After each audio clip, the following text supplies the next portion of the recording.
তো আমরা আবার চলে এলাম শিপ্রা রান্নাঘরে। তো চলো দেখাই আজকের আমাদের কি কি রান্না হয়েছে।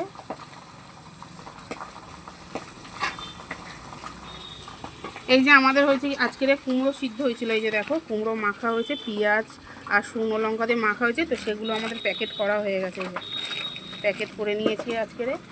এই যে দেখো কুমড়ো সিদ্ধ, এই যে আর হয়েছে এই যে ভেন্ডি আলুর তরকারি দুজনার যাবে, পনির হচ্ছে দুজনার যাবে, ডিম এটা একজনের যাবে শুধু আলু ছাড়া, এই যে ঝোল।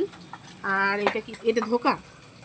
আর এই যে দেখো ধোকা হয়েছে, এটা হচ্ছে একজনের যাবে। আর আর সবজিটা হয়েছে দেখো পটল আর হচ্ছে কুমড়ো আছে, পটল কুমড়ো আর আলু দিয়ে যে তরকারিটা হয়েছে। আর দেখো আমরা পটলটা কিভাবে কেটেছি তরকারিটা, এই যে দেখো এইভাবে করলে কিন্তু একটু ঝাল মানে নুন ঝাল একটু ভালো ঢোকে। তোমরা করে এইভাবে করে দেখো, রান্না করে খেয়ে। এই যে দেখো আর হয়েছে এই যে আম ডাল হয়েছে আজকের। কালকের আমাদের টমেটোর ডাল হয়েছিল, আজকের হয়েছে আম দিয়ে ডাল। এই যে দেখো এই যে আম দিয়ে ডাল হয়েছে আজকের। দেখো মাছের ঝোল, মাছের ঝোলও হয়ে গেছে আমাদের।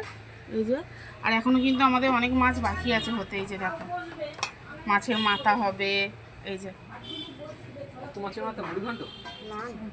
আর এই যে দেখো আজকে একটু আমাদের বেশি কাস্টমারের চাপ আছে, এর জন্য এই গামলাতে ভাত হয়েছে আজকে আমাদের একদম।